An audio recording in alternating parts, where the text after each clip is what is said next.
ইমানদারকে আল্লাহ পাক রব্বুল আলামিন বলেন, খবরদার কেউ কাউকে ছোট মনে করবে না, কারণ অহংকার বান্দা যে করে তার উদাহরণটা হলো এরকম। বিশাল বড় পাহাড়ের উপর থেকে বান্দা যখন নিচে তাকায়, দেখবেন অনেক বড় উঁচু পাহাড় থেকে নিচের মানুষদেরকে ছোট দেখা যায় নাকি বড় দেখা যায়? আচ্ছা, আসমানে যে বিমান চলে, এই যে বিমান দিয়ে আসি, উপর থেকে আপনাদের এলাকাগুলো দেখা যায় ছোট ছোট ছোট ছোট পিঁপড়ার মতো লাগে। মনে করেন আমার মতো একজন মানুষ 1000 ফুট উপর থেকে আপনাদের 100 জনকে দেখতেছি, ছোট দেখবো না বড় দেখবো? ছোট। কয় চোখ দিয়া দেখতেছি? 2 চোখ দিয়া। আপনারা নিচে 100 জন বসা, 100 জনের চোখ কয়টা? 200টা। আমি উপর থেকে আপনাদের 100 জনকে আমার 2 চোখ দিয়ে ছোট দেখে আমি নিজেকে বড় মনে করি, কিন্তু নিচের থেকে আপনারা 100 জন 200টা চোখ দিয়ে আমাকে ছোট মনে করে। অহংকারের আলামত এরকম, নিজে সবাই ছোট মনে করে, কিন্তু সবাই যে তার ছোট মনে করে এটা তার ব্যাপারে কোনো হুঁশ নাই। যার কারণে আল্লাহ পাক ডাক দেয়া হলেন, খবরদার, আল কিবরিয়া রিদাই, এটা আমার চাদর, এই চাদর নিয়ে টানাটানি করবা না। এই অহংকারের চাদর নিয়ে যদি কেউ টানাটানি করে, আমি আল্লাহ জমিনেও লাঞ্ছিত করি, আখিরাতেও লাঞ্ছিত করি। নাউজুবিল্লাহ। এ মুসলমান নবীর উম্মত, এই কারণে আল্লাহ পাক ডাক দিয়া বলেন, অহংকার করে কেউ কাউকে ছোট মনে করবা না, কারণ যেই দলকে ছোট মনে করো ওই দল তোমার চাইতেও দামি হতে পারে। যেই দলকে ছোট চোখে দেখো ওই দল তোমার চাইতে আল্লাহর কাছে দামি হয়। আল্লাহ পাক রব্বুল আলামিন পরবর্তীতে বলেন, ওয়ালা নিসাউন নিসাইন আসা আইয়াকুনু খায়রাম মিনহুম। কোন মহিলা যেন মহিলাদেরকে খারাপ মনে না করে। সমাজের মহিলারা বাবাকে নিয়ে গর্ব করে, স্বামীকে নিয়ে গর্ব করে। খবরদার, কোন মেয়ে যেন কোনো মেয়েকে ছোট মনে না করে, কোন নারী যেন কোনো নারীকে ছোট চোখে না দেখে। আল্লাহ পাক রব্বুল আলামিন বললেন, কেন বললেন না? লা নিসাউন মিন নিসাইন আসা আইয়াকুননা খায়রাম মিনহুন। এমনও তো হতে পারে যেই নারী যাকে ছোট মনে করলো ও তার চাইতে আল্লাহর দরবারে দামি। আমি অনেক বড় বক্তা হইতে পারি, কিন্তু এখানে অনেক ইমানদার যারা, তারা আমার চাইতেও দামি হইতে পারে কিনা আল্লাহর কাছে? পারে। কেন? বক্তাই কিন্তু বান্দা বড় হওয়ার আলামত না।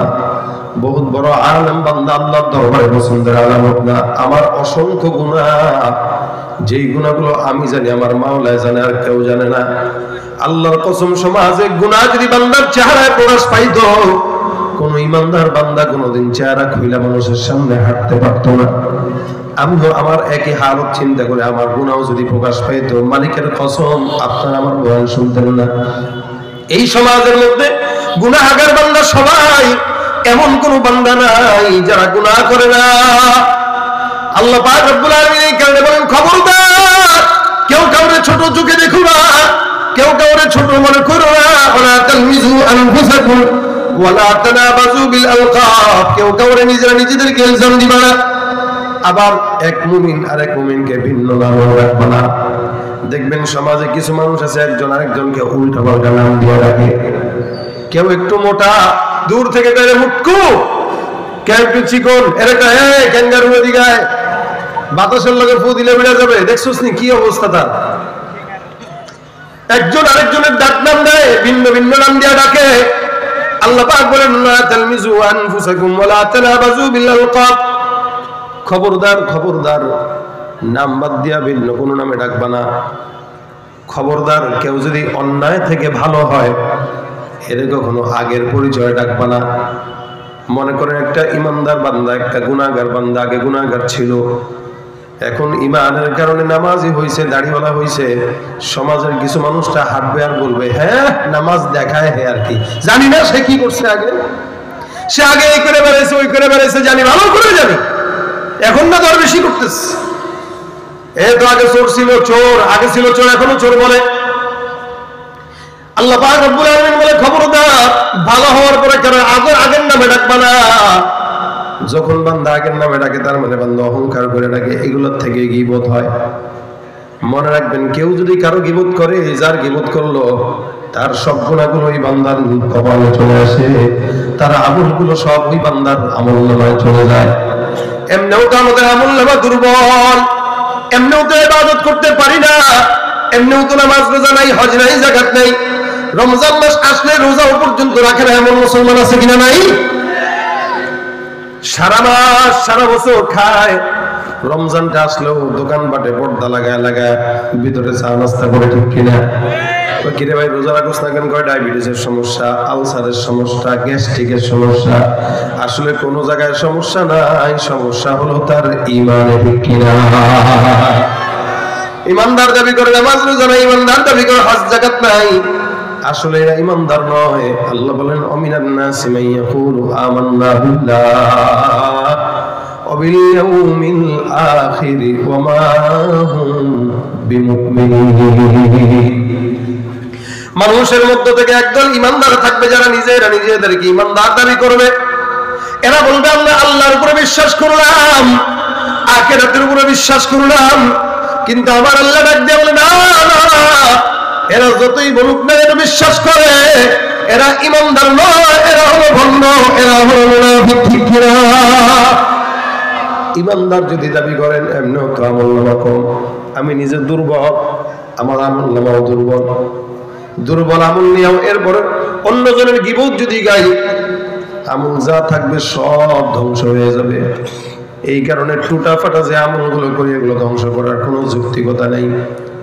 নবী করিম সাল্লাল্লাহু আলাইহি ওয়াসাল্লাম এই কারণে বান্দারে ডাক দিয়া বলেন, বান্দারা খবরদার গীবত করে অন্যের গুনাহটাকে নিজের কাঁধে নিও না, খবরদার গীবত করে নিজের কবরটাকে জাহান্নামের আগুন বানাও না।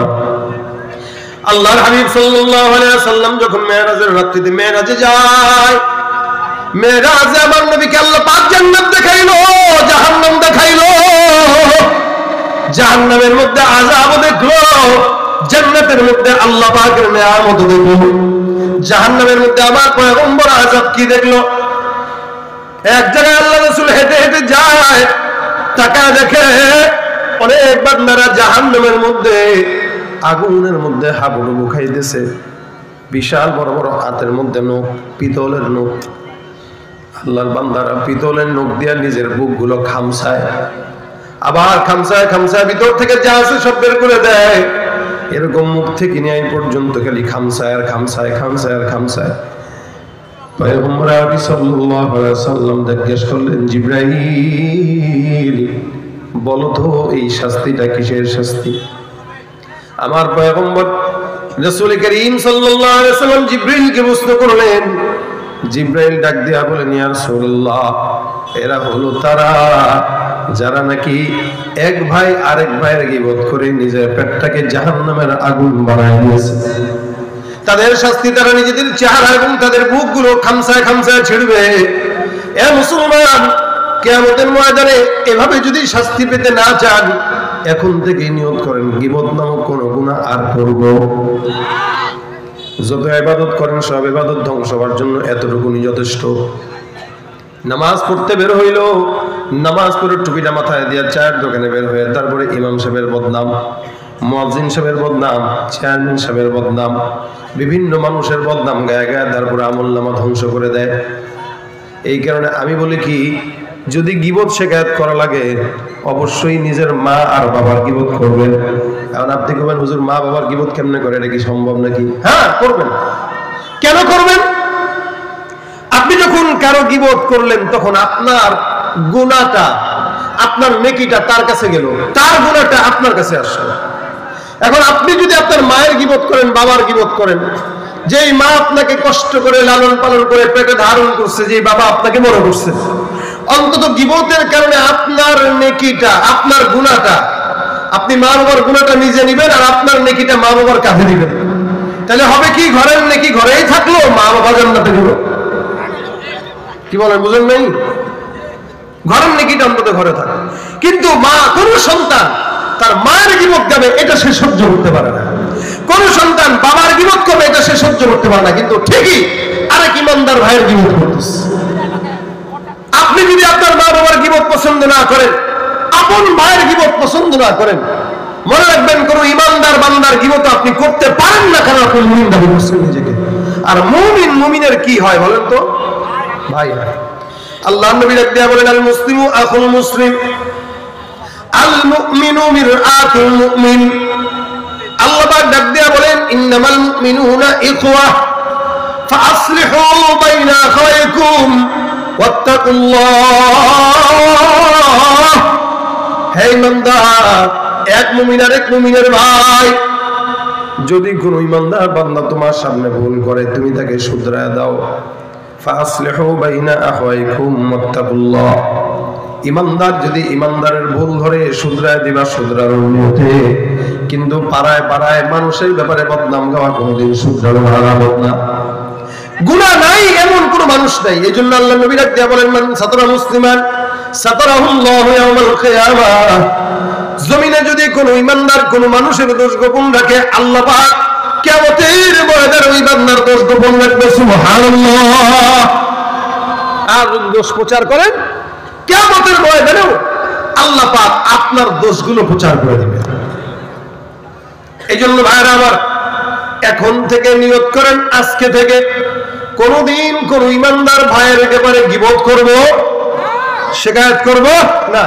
কেউ যদি অন্যায় করে সুন্দর করে ডাক দিবেন, ডাক দিয়ে শুধরায় দিবেন, শুধরায় দিবেন যে ভাই আপনি যে এই কাজটা করছেন এটা খারাপ, এটা এমনি না। তবে হ্যাঁ, দুই ব্যাপারে গীবত করা জায়েজ আছে। এটা গীবত জায়েজ নাই, শুধু ইমানি দায়িত্ব।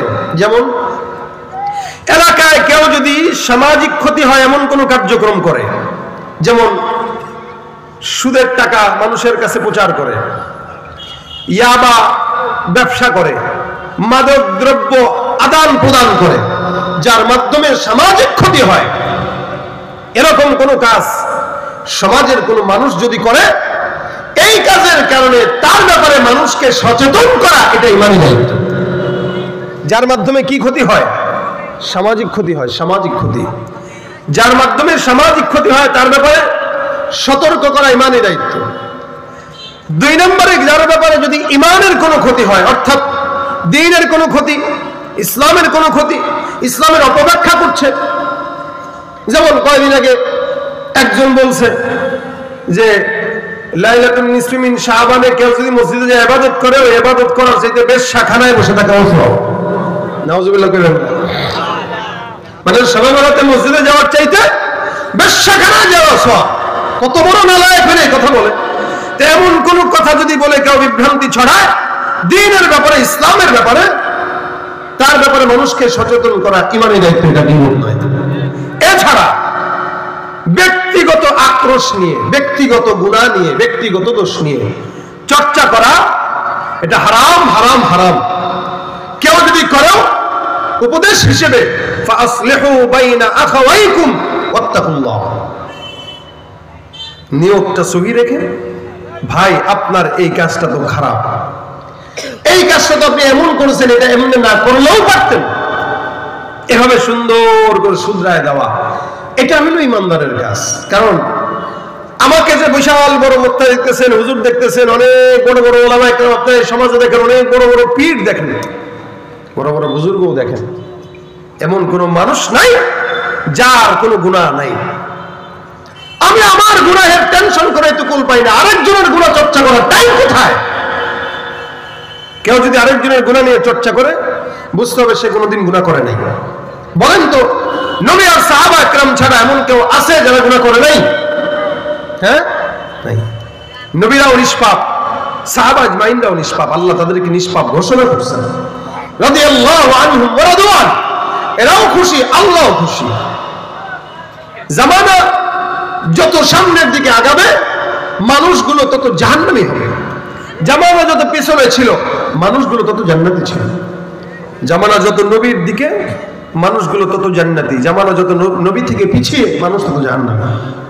কারণ নবী করিম সাল্লাল্লাহু আলাইহি ওয়াসাল্লাম বলেন, খায়রু উম্মতি করনি সুম্মাল্লাযীনা ইয়ালুনহুম সুম্মাল্লাযীনা ইয়ালুনহুম। সবচেয়ে আফজল জামানা, উত্তম জামানা আমি রাসূলের জামানা। এরপরের জামানা হইল সাহাবা আজমাইনদের, খোলাফাদের জামানা। এরপরের জামানা হলো তাবেঈদের জামানা। এজন্য নবী বলেন, যারা আমাকে দেখেছে অথবা আমাকে দেখেছে, এদেরকে দেখেছে, এরা সবাই জান্নাতি। তার মানে সাহাবীরাও জান্নাতি, তাবেঈরাও জান্নাতি। এরপরে যারা আসছে, এদের ব্যাপারে আল্লাহ পাক জান্নাতের কোনো আশ্বাস দেন নাই। এরা গুনাহ করবে, তবে যদি মাফ চায় আল্লাহ পাক মাফ করে দিবে, এই আশ্বাস দিয়েছেন। কিন্তু জান্নাতের কোনো গ্যারান্টি নাই।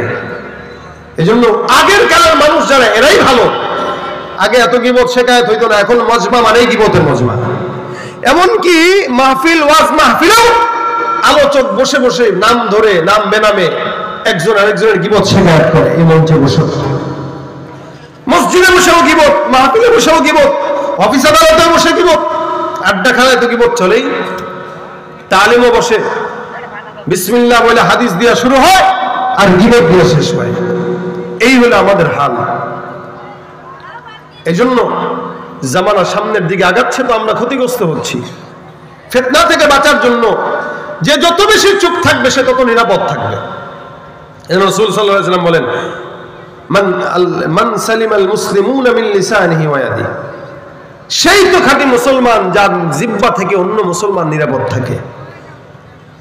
রাসূল সাল্লাল্লাহু আলাইহি ওয়াসাল্লাম হাদিসে বলেন, মান সাকাতা নাজা, যে চুপ থাকলো সে নিরাপদ হয়ে গেল। যে জবানকে কন্ট্রোল করলো তো সে নিরাপদ হয়ে গেল। জবান যেন হেফাজত থাকে, এটা প্রত্যেকটা ঈমানদারের দায়িত্ব। আজকে থেকে নিয়ত করেন, যারা এখানে শেষ পর্যন্ত বসলাম প্রত্যেকেই নিয়ত করব যে এখন থেকে কোন মজমায় যদি গীবত চলে আমি এই মজমা থেকে নিজেকে উঠাই নিয়ে আসবো। অথবা কেউ যদি গীবত করে আমি বলবো, ভাই আল্লাহর রাস্তে গীবত করেন আর যা বলেন। দেখবেন আপনাকে প্রথম প্রথম দরবেশ বলবে যে দরবেশ আসছে, গীবত করে না। কত সুফি কতদিন কত মানুষের গীবত আমাদের সামনে বলে বলে বেড়াইছে, এখন দরবেশই করে। এই কথা বললে বলুন, কেন একটা ইমানদার ধারাভাবে লাগাতার কোনোদিন গুনাহের উপর অটল থাকবে? এটা সম্ভব না। গুনাহ করলেও বান্দা তওবা করবে। এখন তওবা করার পরেও যদি কেউ আপনাকে খারাপ বলে, সেটা আল্লাহর জবাব সে আল্লাহর কাছে দিবে, আল্লাহর কাছে হিসাব করবে। আপনি তো আপনার জায়গায় থেকে তাকে সহযোগিতা করলেন কি বলে, যে ভাই গীবত থেকে বাঁচেন, নিজের জবানকে গীবত থেকে হেফাজত করেন। এখান থেকে আমি সহ আপনারা সহ প্রত্যেকেই নিয়ত করবো আজকে এই মাহফিলে যে কোনোদিন আর কোনো গীবতের মজলিসে আমরা বসবো না। যতদিন যা আমল করছি এই সমস্ত আমল যদি ধ্বংস করতে চান, গীবত করাটাই এনাফ, আর কিছু লাগে না। আর যদি মনে করেন আপনি আপনার মায়ের গীবত করতে পারবেন, আপনি আপনার বাবার গীবত করতে পারবেন, তাহলে আপনি অন্য ভাইয়ের গীবত করেন। কিন্তু আপনি আপনার মা বাবার গীবত তো পছন্দ করেন না, আরেকজন মুসলমান ভাইয়ের গীবত কেন পছন্দ করেন? তার মানে আপনি আরেকজন মুসলমানকে ভাই মনে করেন না। ভাই মনে করলে ঠিকই আপনি আরেকজন মুসলমানকে শুধরায় দিতেন। এই জন্য আমাদের যে টুটা ফাটা আমল আছে ভাই, এমনও নামাজ কালাম আমরা ঠিক মতো পড়ি না, পড়লেও আমাদের ওযু ঠিক হয় না, ওযু ঠিক হইলেও নামাজ ঠিক হয় না। কেন? আমাদের ওই তেলাওয়াত শুদ্ধ নাই। রমজান সামনে আসতেছে, শাবান চলতেছে, এই মাসে আল্লাহ পাক রব্বুল আলামিন বান্দার আমলের হিসাব গ্রহণ করে। এই জন্য এখন থেকে নিয়ত করব যে আজকে থেকে রমজান আসতেছে, সারা রমজানে রোজা রাখা অবস্থায় কোনোদিন আর কোনো ভাইয়ের গীবত করব না রমজানে। কারণ রমজানে খালি পেটে থাকলেন, সারাদিন না খাওয়া, এই না খাওয়াটা কোনো কাজে দিবে না যদি গীবত করে আমল নষ্ট করেন। অনেক বান্দার আছে রমজানে রোজা রাখে কিন্তু গীবত শিকায়েত থেকে বাঁচে না। মোবাইলের গুনাহ ঠিকই করে, মুভিও দেখে, ছবিও দেখে, সবই দেখে, রোজা বাস। তাহলে এই বান্দার এই রোজা রাখা আর না রাখা সমান। যে বান্দা রোজা রাখলো কিন্তু গুনাহ থেকে বাঁচলো না, তার রোজাটা কেমন তাকে না খাওয়াই রাখলো, কোনো আমলের সওয়াব দিল না। এজন্য আমরা রমজান আসতেছে নিয়ত করব এখন থেকে আমাদের জবানের হেফাজতের জন্য। অনেক আলোচকরা অনেক আলোচ্য বিষয়ে কথা বলেছেন, কিন্তু গীবত এটাই সমাজের মহামারী, এটা ইমানদারদের পছন্দনীয় একটি গুনাহ, যেই গুনাহ নিয়ে আলোচনা হওয়া দরকার কিন্তু আলোচনা তেমন হয় না।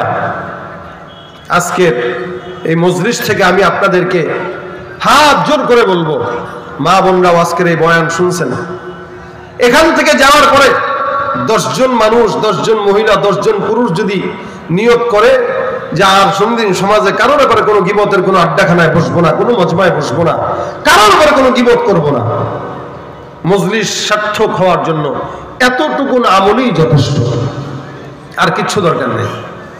রাজি আছেন তো ইনশাআল্লাহ? সবাই রাজি আছেন ইনশাআল্লাহ? শুধু কি শুনবো নাকি মানবো? মানার ইচ্ছা আছে তো ইনশাআল্লাহ? যদি মানতে পারি, এরপরে যদি আল্লাহ পাক কোনো দেখে আমাদের গুনাহ আছে, আল্লাহ কি ক্ষমা করতে পারে না? আল্লাহর কি দয়া নাই? তুমি পারো করতে মোচন অভাব দুঃখী লোকে তুমি পরম মুক্তি দাতা, মালিকে জগতে তুমি পারো করতে মোচন। অভাব দুঃখী লোকে তুমি পরম মুক্তি দাতা, মালিকে জগতে তোমার কাছে চাই যে পানা আমরা প্রতিদিন। তোমার দয়ায় পূর্ণ আমার সারা নিশিদি। আল্লাহ তুমি দয়ার সাগর, আল্লাহ তুমি দয়ার সাগর, রহমানুর রহিম। তোমার দয়ায় পূর্ণ আমার সারা নিশিদি। কার দয়া? আল্লাহ। আল্লাহর দয়া যদি থাকে ইনশাআল্লাহ আল্লাহ পাক আমাদেরকে অবশ্যই মাফ করবেন। তবে বাঁচার চেষ্টা তো করা লাগবে। আলোচনার মধ্যে 2-4 জন বসলেই আলোচনায় যেন গীবত না হয় এই নিয়ত করবেন। কোনো দরকার নাই, যার যেভাবে মন চায় সেভাবে চলুক। আরেকজনের ব্যাপারে গীবত করে আমি আমার টুটা ফাটা আমল নষ্ট করার কোনো যৌক্তিকতা নেই। এই জন্য যেই দুর্বল আমলগুলো করি, যে দুর্বল কাজগুলো করি, আল্লাহ পাক এই দুর্বল কাজগুলো যেন কবুল করে নাজাতের উসিলা বানায় দেয়। জোরে বলেন আমিন। আজকের এই পলাশবাড়ি ও জগৎপুর কবরস্থান মদিনাতুল উলুম কওমি মাদ্রাসার ঐতিহ্যবাহী বার্ষিক মাহফিলে এই পর্যন্ত যারা বসলেন, আল্লাহ পাক সকলকে যেন এই কথাগুলোর উপরে আমল করার তৌফিক দান করে। দেখেন, ওয়াজ মাহফিল বাংলাদেশে অনেক হয়, অনেক শুনি প্রতিনিয়ত। পাশাপাশি এলাকায় এক এক এলাকায় 2টা-3টা করে পর্যন্ত ওয়াজ হয়। এক এক মাহফিলে 2 জন 3 জন 4 জন 5-7 জন করে পর্যন্ত আলোচক থাকে। এরপরেও মানুষের সমাজ পরিবর্তন হচ্ছে না। এরপরেও যুবকরা মাদক দ্রব্য ছাড়তেছে না। এরপরে ইমানদাররা গুনাহ ছাড়তেছে না। আমরা নিজেরাই গুনাহ ছাড়তে পারতেছি না। আল্লাহ পাক যেন আমাদেরকে গুনাহ মুক্ত হায়াত দান করে। সকলে বলেন আমিন।